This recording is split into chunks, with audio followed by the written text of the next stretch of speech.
Welcome to the NBA Coast to Coast podcast brought to you by thelines.com. Coming to you from the West Coast, Josh Lander, joined by Nate Weitzer. He's on the East Coast. And we move forward here, Nate. Saturday's NBA playoff game 3 back in Indy now for this Eastern Conference Finals series. We're going to be taking a look at best bets in this one. Also have play-up props up in a separate episode as we keep moving forward with both these videos each and every day now throughout the rest of this postseason. So subscribe to that page and do follow along. Also want you to head to thelines.com. Use everything we have up on the site right now as we continue to pepper it with plenty of NBA playoff content. Nate, we had a pretty good day here in the other game for this series in game 2. Everything kind of went awry, obviously, once Tyrese Halliburton was injured, and then Rick Carlisle seemingly gave up with like 9 minutes left, down 12 points. I don't know if the FBI is investigating that or not, but we'll move along here to game 3. Let's kick it off with your best bet for game 3. Got to stay with the over here. I mean, even though Halliburton's out, which is giving you a little bit of value, it's actually dropped down to 222.5.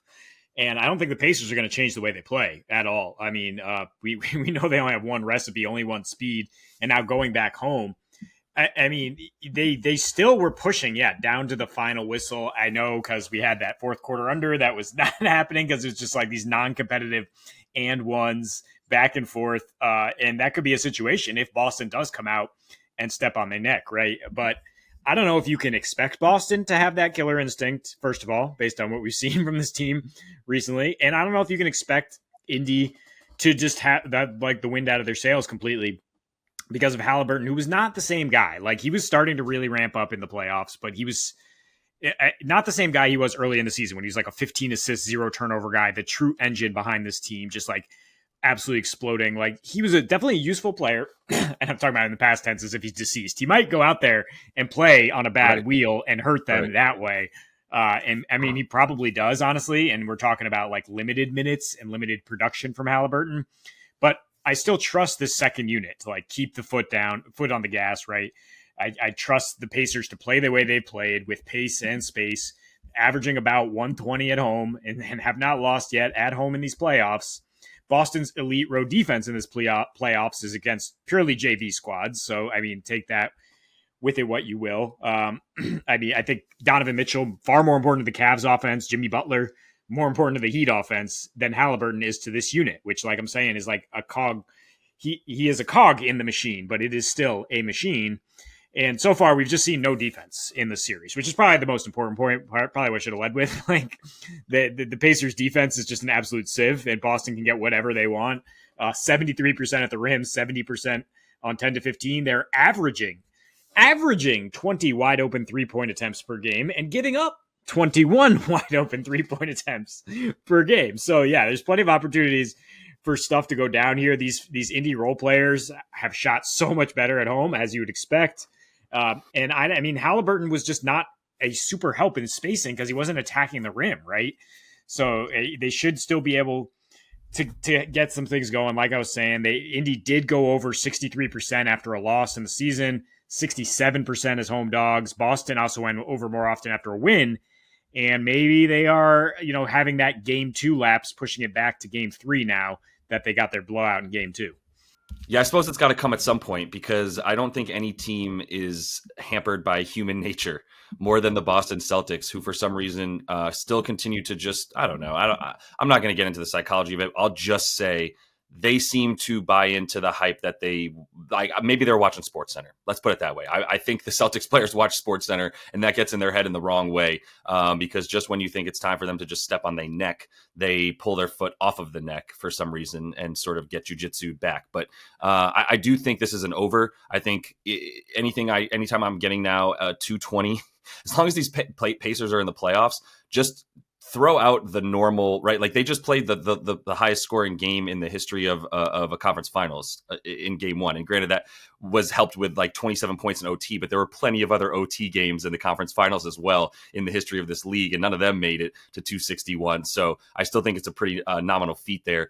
The other thing about the over is like the shooters for, and you briefly mentioned it, but like the others, like the Ben Shepherds making threes from the corner at home. That's what they do. Obi Toppin had a relatively quiet game until it was just garbage time. But now he's going to be in there a bit more as well, I would imagine, as someone who helps with the pace and space a bit, and to your point, like not to like poo poo what Tyrese Haliburton has still brought to this team, even when he came back from injury. But the thing that he provided more than anything, I'll put it in a positive sentiment, is like a 3-point shooter, period. That was it. So like they can find that in other areas right now. I would say it'd be a wonderful time to have Benny Mathurin. We haven't talked about him at all because he's just been an afterthought, but this would be a great time to have Benny Mats if they could. So either way, I do think that it's likely that the Celtics team pulls out the win here in game 3. I really do think if Halliburton's hampered, we should also just make that clear that like there's the possibility he plays. It's going to be the most up in the air questionable status for a player I could imagine. It's a hamstring, which is just something that's like you either can or you can't. And it's going to be Tyrese Haliburton. So they're going to keep that under wraps until we get close to game time. Keep that in mind when you want to bet on a guy like TJ McConnell, which would be wonderful. But I'm going to bank on Pascal, and I'm going to put my first bet out there as one of these head-to-head babies on DraftKings. Pascal, and it's Pascal plus 7.5 versus Jason Tatum on the points. Minus 120 on DraftKings for that. And I will say, if you don't have DraftKings and you want to play this some form of this bet, I kind of like an under 29.5 for Jason Tatum, but I really like an over 22.5 points for Pascal in this one. I cannot see him taking less than 20 shots. He was well on his way to doing that in game 2 before he just stopped playing because Rick Carlisle gave up. And that was, come on, man, get out of here with that, Rick Carlisle. That was so freaking weak, dude. That was soft with a capital T. But more importantly than that, for this bet, we're getting the Bam Adebayo treatment here for Pascal now. And it's reminiscent of Bam playing both against the Celtics in last year's conference finals and against the Nuggets in the finals. It was the same concept of like, all right, Bam, go ahead and get your twos down low. We don't really care if you beat the one-on-one matchup consistently because you're still going to miss, close to 50% of your shots. And it's going to be 2 points. And we can get easier buckets than what you're going to get going one-on-one. We can get threes. That's going to be the same concept here for the Celtics. So I think they'll keep giving that to Pascal. I don't know why they wouldn't.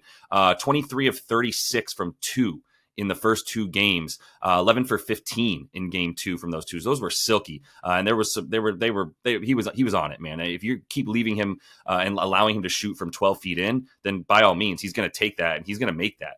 He didn't really even need the 2 threes that he got last day. It would be at 22 points if he missed both of his threes last game. But like I said, he did all that damage in like 31 minutes because he didn't play the fourth quarter. So, there's still the opportunity for him to get up to the 36 to 40 that he's likely going to play now if Tyrese can't go. And if Tyrese can go, it's a player that bases his success on being faster than the other dudes and the defenders getting slowed down by screens that he gets set for him regularly throughout a possession. Like if it doesn't work, we'll go right back to it. Okay, this screen didn't work. Give me another one. Like it's just going to be that for Haliburton. And I don't know that he's going to be able to really sustain that, with the hamstring injury. So whatever happens with him, just assuming that he's at best hampered here, Pascal's going to be getting those looks consistently. He already was getting those looks in the game that Hallie was in there because he is the end of the shot clock guy. He's the go get us a bucket guy. It's not Haliburton, right? It's Pascal. So I think he'll continue to be that for them. His matchups here are Jalen and Al Horford. And it's kind of a nice, like neither of them are good matchups for him, to be totally honest. Maybe Al Horford 10 years ago was a great matchup for him, a great defender. But in this one, like he has been getting beat off of the dribble from Pascal. Pascal's been against Al Horford. If you watch his field goal attempts, which I did watch all of them from this last game, if you watch those against Al when he's guarding him, it's starting out further from the basket, coming in, and then using speed to get Al off his feet, stop, pop, boom, we're good to go from 6 feet for Pascal. When it was Jaylen Brown, it was a combination of, do you want to come get it out here? Do you want to come get it down there? And Jalen's playing this cat defense sometimes, man, where it was just like, you can't just move your hip into him as he's going around you and then complain that it's not a foul. That is a foul. That is a hip check. You can't put your arm out as a way to stop him, right? And that's going to be a foul. So I think Pascal will continue to get to the free throw line if Jalen is going to take on that defensive matchup as much as he did. He might not have to because you probably will get a little bit more Papa Al in this game, which, by the way, that Papa Al under was my Super Bowl in that game last night, as he didn't really come back out in the second half much. And that could be the case here, but he'll be a little bit better rested after not barely playing in the second half of this last game. So I'm not going back to the under for Al Horford. I am saying he'll likely be in there for a few more minutes, which once again is like, okay, that's fine for Pascal. I'm good with that because of the quickness factor there. And Jaylen Brown, if he is on him, I also like that for him. So either way, like there's not much of a difference for Pascal scoring with and without Halliburton since he got to the Pacers. Like almost identical stats, to be honest with you. 5 games without him, 21.4 points, 21.3 in the 36 games with him. You look at his percentages, they're all exactly the same as well, like 56.8%, 56.6%. It's all exactly the same. So that only just strengthens the theory that Pascal is just going to be down there, and whomever has the ball is going to be responsible for passing it to him, either on the extended wing or down low in the extended post. So I think he'll continue to get that. I expect 20 field goal attempts. He took 17 in the 30 minutes he played in this last game. Put him in there for 6 to 8 more to 10 more minutes, really, right? Like I said, 36 to 40 should be the projection for his minutes in this one, with or without Halliburton at whatever level he is. I would say it's all hands on deck, and it's just so clear that Pascal is that crucial to you. What a pickup at the deadline! A perfect addition to this team. So with the 20 field goals, if he takes 20, he's done that in 4 playoff games. He's over in all 4. And that was also the case during the regular season with the Pacers. Went over 82% of the time. He took 20 shots, which only happened 6 times. Still went over 5 of them. So I feel really good about the opportunity that'll be there for him to take those shots. And like I said, I don't see this Boston defense changing its ways to be like, we're going to make sure Pascal doesn't get his. They're just going to keep playing good one-on-one defense, and sometimes letting up on that good one-on-one defense. Honestly, for the Celtics, it looked better in game 2, but also Halliburton coming out and the backups playing, 14 minutes in that game is going to impact that defense. So I still don't see that defense looking great from Boston. You add in, as we say, the human nature aspect of what they're doing here. So, and then as far as like Jason Tatum goes, I'm not going to spend too much time on this, but like I see Pascal getting 25 plus if you want to play it that way, which means Tatum needs to get 33 points. He's done that a couple times versus this team. Don't get me wrong. It's not like he can't do it. But I'm just going to continue to buy into the just woeful shooting. Like he wouldn't have gotten to 33 in game 1 if he didn't get those 12 free throw attempts. And now you're going to be probably getting a little bit less friendly whistle than what you get at home for Jason Tatum here. So it's a little bit less likely he's going to get those easy buckets at the line. And yeah, I'm just going to keep going with Pascal to get his, and Tatum to just somewhat underperform. But to be fair to him, like underperforming 30 points, which is what his prop is at, it doesn't mean he's having a bad game. He had a bad game last game because he didn't really impact it in other ways, to be honest, like on the boards or whatever. He looked lazy on defense. He'll probably be more engaged in other areas, but I don't think the shooting just all of a sudden comes to life for him in a way that'll get him to like 35 and guarantee that he gets 8 more points than Pascal, basically. Yeah, you got through that whole segment and didn't mention that he is the adult in the room as well for the Pacers. So they're going to need him with their backs against the wall here. I'd actually rather take the Siakam over than fade Tatum here again, if you are just taking one of them, because I mean, Agreed. Tatum is just a wild spike player, and I'm glad I left him out of that parlay last game because I'm like, yeah, Tatum 25 plus, like that makes sense.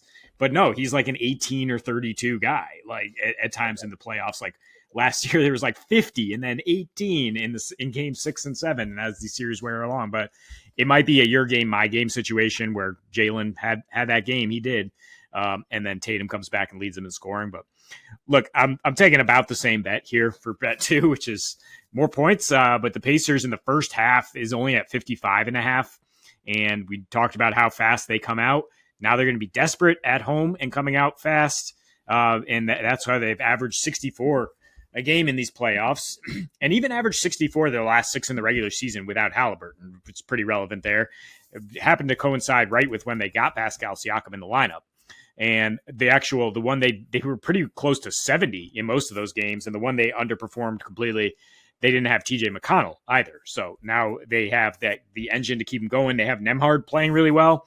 And Nembhard at home is shooting 63% from deep in the first half.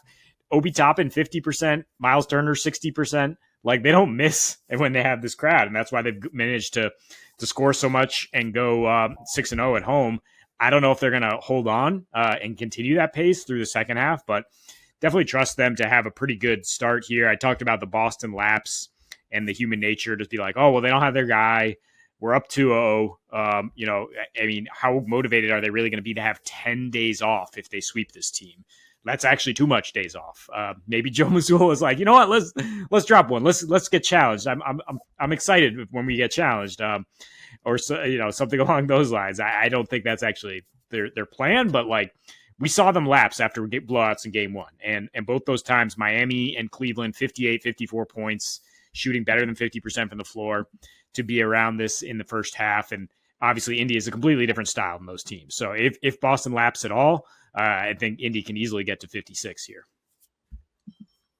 Yeah, 100%. I would expect them to lapse, honestly. Like, who do you think is going to come out with a bit more to prove here in this game? This is almost classic, right? Like, stars out, bets up in a way, at least for a half, right? Because if in the regular season, when you do stars out, bets up, you can bank on the team with its stars still in there, not necessarily just like bringing it in the second half, right? Like if this happens where the first half of this game is where they get punched in the mouth, the Celtics, then like they'll recover by the second half. If this was February 21st, I would be like, well, they'll just roll over. Like the Celtics don't need to give a crap on February 21st. They probably had like a 12-game lead in the Atlantic Division at that point in time anyway, in a way that they wouldn't have to necessarily worry. But you're going to come back out with a laser focus in the second half. So I agree with attacking the first half stuff here for Indy rather than just assuming that they can pull it out in the end against a far superior team in terms of talent, especially with Haliburton off the floor. So I'm going to close it out with a same game parlay for Peyton Pritchard, Peyton P. And it's a prop that moved around. It opened at 6.5 and immediately got bet up in terms of just his points. So I'm taking his points over 6.5, which is now a slightly altered line, and over 1.5 assists as well, which is also altered down to plus 112 on DraftKings. And these two things, it's a little bit similar look here to how I played PJ Washington for the game here on Friday night, where it's like, look, let's just find the things he's doing the most consistently and see how we get those numbers. And they look pretty good. He's gotten 7 or more points in 9 of 12 playoff games. He's averaging 8.2. And as for the assists, he's gotten that in the same amount, right? 8 out of 12 for the dimes there at 2 of them. But then there's like most of the games he either got 0 or 2, to be honest. He only got 1 twice. So he's still in a good spot to get this number here.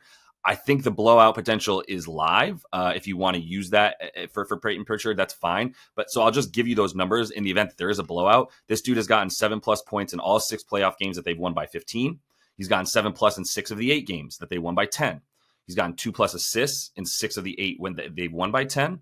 He's gotten 2+ assists in 4 of the 6 when they won by 15+. So there is some correlation there to him. And that's also the case in the regular season, is at about like a 72% clip that he's hitting these numbers when he's in there in games that they win by that kind of margin, right? Those double-digit margins for them. So also at the dimes overall, 2.4 per game on 4 potentials. And so he's had a couple games with like a few more potentials, but a lot of his stuff is honestly at this point is also with the first team. So when he's played in the first half, he had these numbers in the first half last game. Like he's coming out, and I thought he might be just pinned in the corner a bit more. But honestly, even in game 2 here, like he came out and was forcing the action and was actually driving into the lane. That's how he got a lot of those points. He hit 1-3 in the first half, and then all of his stuff was right around the rim. Kind of big boy TJ McConnell a little bit. That was quite a battle. It was like, it's so funny to watch those dudes going at it. And Peyton P, just 2 guys who just play well below the rim. But Peyton gave TJ a little bit of his own medicine there a couple times, where he was like, let me get you all the way into the paint, get you off balance, and then take a little leaner, and I'm good with that. And so, that was what I think he'll continue to do. But he'll also have those threes if they choose to leave him open there and sag off in other ways, which I'm not saying they will, but that would be one potential adjustment to the Peyton Pritchard minutes if you were interested. I'm not sure how much time the Pacers are spending in practice, really even game planning for Peyton Pritchard. So I'm not going to say that there's going to be some kind of like alt adjustment that they make for this one. I'll just say, like, I like where he's at. That fact that he's coming in that first the first rotation there of subs, he's out there. That's him out there every time with like 6 minutes left in the first quarter. So he's getting 11 to 12 minutes in the first half, and then depending on what happens in the second half, his minutes fluctuate a bit. If this thing is close in the second half, okay, maybe he only gets like 5 to 7 minutes in the second half, and we see him at about 19 to 20 and not 24 to 28 or anything around there, right? Which which he's played a couple times in these blowouts. But if this thing is a little bit out of hand, in favor, honestly, in either direction, but most likely in favor of the Celtics, then you will see him back out there in the fourth quarter as well, just kind of handling that stuff and being the general where the assists would come into play. If you want to take over 9.5 points and assists combined, that's another way to play this. I think that's a good core bet for Peyton P as well. This opened at 12.5 in this series, and it's all the way down at 9.5 points and assists now. And I'm having trouble understanding why. I don't know if you can think of a reason why this thing keeps getting lower when he just keeps going over. It feels trappy when I say it out loud, but like I still like this as a bet for Peyton. That's something he's done very consistently. Yeah, I guess maybe books are thinking he's so much part of the first unit that if this is actually like a blowout either way, he might not play down the stretch, and they're adjusting that way. I don't really understand either. I think this is a good spot for him because McConnell's actually might see elevated minutes, and then he doesn't have the same energy to guard Pritchard the same way. And yeah, I saw the same thing where like he's getting the opportunity to initiate things. Like Tatum is giving him the ball like right back and just like, yeah, you go ahead, get us set up. As Tatum defers, and as the Celtics get rest here in late May, again, 2 weeks before the finals, they are just coasting into that spot. But plenty of ways to still bet this series, and hopefully Indy can extend it. Yeah, I say that even as a Celtics fan. Yeah, I know you do. I know you still want to see more basketball, and I think you're just not really actually scared of the Pacers as a Boston fan. So you're like, that's fine if you guys want to lose one. I'm still good with this series. Like, we're playing with house money here, baby. As everybody's best players keep getting hurt against this team. I'm not holding that against the Celtics, by the way. You play who's in front of you. You win titles. I don't put an asterisk on any title that the Warriors won when whatever. Like, it's still, it's been a great playoffs, and it's going to keep rolling in a good way, I believe. So that is all the time we have for you, though, in best bets here for Game 3 back in Indy in this Eastern Conference Finals. Also have play-up props up in a separate episode, as we are now bringing you both videos each and every day now throughout this postseason. So until we see you next, happy betting.